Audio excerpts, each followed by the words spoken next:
I am 73 years old. I live in a facility where the hallway smells of lemon disinfectant and quiet. I have watched the end come for more people than I care to count. I was in the chair next to the bed. I watched the chest rise and fall until it stopped. I heard the last breaths. Some sounded like relief. Some sounded like a struggle. And I can tell you exactly who slips away gently and who fights until the very last second. It is not who you think it is. I am going to tell you the 5 truths that separated the peaceful ones from the ones who died angry. And number 3 still haunts my dreams. It started with my husband. He was a big man, loud, full of life. He built houses for 40 years. He thought he was invincible. When the sickness came, he was terrified. Not of the pain. He was tough enough for the pain. He was terrified of being forgotten. In his last week, he stared at the door. He kept asking, "Is anyone coming?" People came, his kids, his friends, but he didn't feel them. He felt invisible. He died gripping the railing, eyes open, fighting a ghost. That broke something in me. I realized I did not want to go like that. So I moved here, not because I had to, because I wanted to see. I wanted to understand what makes a good ending. For 5 years, I have sat in these rooms. I have held hands that were cold. I have listened to whispers. About 2 years in, I saw a pattern that changed everything. There was a woman named Helen. She had everything. Rich kids, big house, photos everywhere. But her kids visited on screens. They called from cars. They sent flowers. When she died, she was alone in the room. The screen was dark. She died confused, reaching for a hand that wasn't there. But down the hall, there was a man named James. He had nothing, no family, no money, but the staff knew his name. The lady at the front desk knew his coffee order. He died smiling, holding the hand of a nurse who had worked there for 10 years.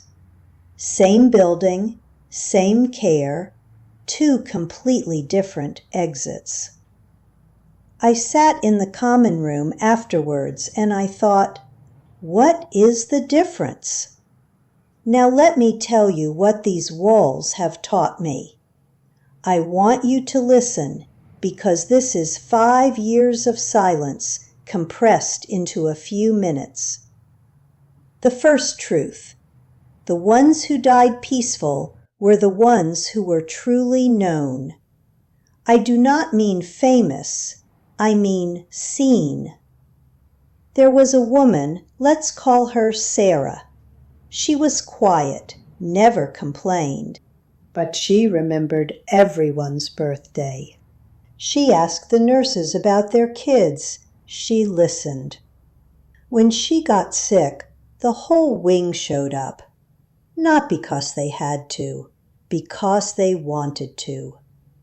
She died surrounded by people who knew her middle name, her favorite song, her story. That is what being known looks like at the end.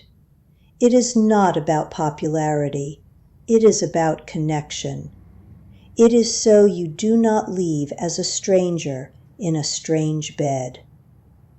The second truth: the ones who went calmly understood the weight of touch. We live in a time of screens. We talk through glass. We send messages. But dying is physical. The ones who panicked, they were often the ones who had stopped touching people years ago. No hugs, no handshakes, just waves. I sat with a man who had not hugged his son in a decade. They talked on the phone every week, but when the end came, the son did not know how to hold him. It was awkward, stiff. The father died tense. But another woman, she held her granddaughter's hand for 3 days. No talking, just skin on skin. That warmth traveled up her arm. She closed her eyes and let go. Touch is a language you cannot speak through a device. If you stop speaking it, you forget how to say goodbye. The third truth. This is the one I told you about, the one that keeps me up. The ones who struggled the most were the ones clutching their things, not just money, stuff, boxes in the attic, collections, photos they never showed.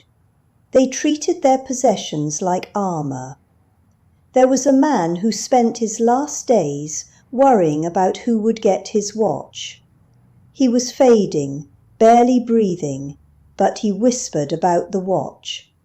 He could not let go of the object because he thought the object was him. They had given things away while they were still here. They gave the china to the daughter.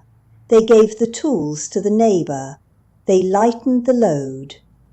When death came, their hands were empty. And because their hands were empty, they could reach for something else, something invisible. Do not wait for others to sort through your boxes. Do it now. Die light. The fourth truth. The ones who were afraid had secrets they took to the grave. I do not mean crimes, I mean truths. Apologies they never said, love they never admitted, gratitude they kept inside. There was a woman who hated her sister for 40 years, over something small, a dress, a comment. She never said she was sorry. She never said she missed her. In the end, she tried to speak, but the words were stuck. She died with her mouth open, trying to push the air out. The ones who slept well were the ones who cleaned the slate. They made the call. They sent the letter. They said, I was wrong. They said, I love you. They did not leave words in their throat, because you cannot speak when the light goes out. Say it now. The fifth truth, and this is the one that changed how I live every day. The ones who went the most peacefully had someone who would speak for them. Not a lawyer, a witness, someone who knew what they wanted. When the machines beeped, when the doctors asked questions, there was someone there who said, she would want this, or he would want to go home. The ones who died scared were often the ones who never told anyone what mattered. They left their wishes in a drawer, so strangers decided for them. The peaceful ones had a voice outside their own body. They trusted someone with their truth. That is the ultimate act of love, to trust someone with your end. I am almost done, but this last part matters most.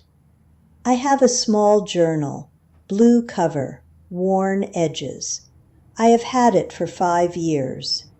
In it are names, every person I sat with, and next to each name I wrote how they left. Peaceful, angry, alone, surrounded. That is it, one word. And I think about my own name sometimes. I think about what someone will write next to mine when my turn comes. I will tell you what I focus on now. I do not focus on living longer. I focus on living clearer. I pray that when my time comes, my hands are empty of stuff, but full of touch. I pray that nobody has to guess what I wanted. I pray that I told the people who matter that they matter. That is all. You still have time to decide your word. You know the word someone writes next to your name. Peaceful, angry, alone, surrounded. You get to choose that, but not at the end. You choose it by how you live today. So tonight, before you sleep, do one thing. Pick up something you were planning to give away. Give it. Or pick up the phone and tell someone you love them. Not later, now. That is how you start choosing your word. Do not wait for the hallway to smell like disinfectant. Do not wait for the chair next to the bed. Choose your word now, because the only thing you take with you is how you made people feel. Make it count. Make it peaceful. Make it yours.